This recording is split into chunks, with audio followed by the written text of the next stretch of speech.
Okay, Matt and I are over working with the countertop saw. We had a couple of issues here. So one, we had an airline that was leaking on that end. We fixed that. It took us 2 minutes. Somebody had put duct tape around it before. Duct tape doesn't work. It took us a minute to take the duct tape off and a minute to fix the hose. We came over here, we had a leak here, so we cut that off and fixed that hose, so we fixed both of the hose. One of the things that was happening is this dust collection hose was just put into this fitting, and so we've taped that in and tightened up this one, and also taped this one up, so hopefully it's not going to come out anymore. Before they were just falling out. And then I just had to laugh at the irony here. I just told everybody don't duct tape their air hose, and just so you know, that's a high pressure air hose. You can't duct tape it and keep the air in it.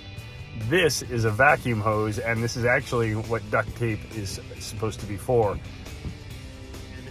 We zip tied up the extension cord out of the way. It's all cleared up on here, so total about 15 minutes to make everything nice and clean. When you put it away, just take a minute and make sure that we're leaving it better than we found it. So Matt and I were running some tests, and we noticed that the top, when we were routing for the bolts, it was right through. We had one bit that was right into the top of the backside of the laminate. So we measured out what we actually need. You'll notice in this one, it's like 5/8 of an inch through. But when we do bolts, the bolts have got 3/8 of an inch. So we went in and raised that. Now we figured out what we needed for space. We're gonna double check a couple other bolts, but we're gonna make sure that we've got the right amount of space there. This is our test one. And then is what we did is we made a jig out of a scrap piece of wood. It sits across there, and that gives us our height of our router bit. So all we have to do, instead of trying to run a straight edge across here and measuring up and making a mark, this is gonna slide. Let's see if it'll pull right here. It slides right there. And now we've got a jig that we can set the height of it all the way down. So we're gonna go ahead and set all of them, and then we'll hang on to this next time we change the router bits in it.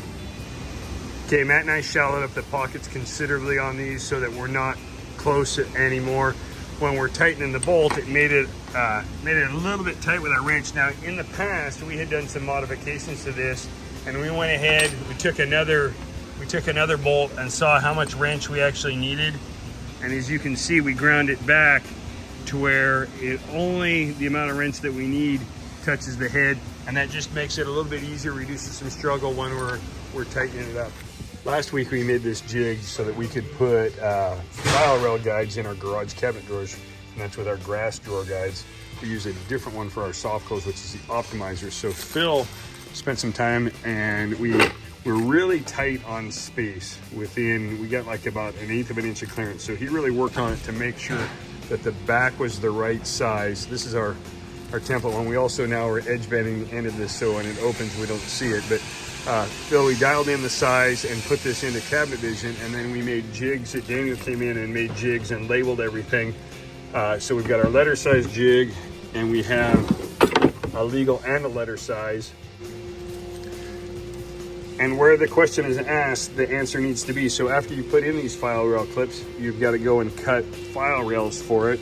And before, I'd see guys, and they'd be over here measuring, and they seemed to be that they'd always get cut too short, and they would rattle around and they fall out really easy. So to improve quality, we went and found the exact size that we needed to where it fits in and doesn't bow all over the place and doesn't rattle around. And then we put that size right on the label of the drawer. And so now there's no question when we're building it, these are how long we need the file rails. We can go cut them and have everything work perfect. So Daniel and Phil worked on that today. Really nice job getting that all dialed in and having it work. Thanks. Came in, we've got a bottle of Windex that was out, and it needed refilling, so I came in where it's all stored.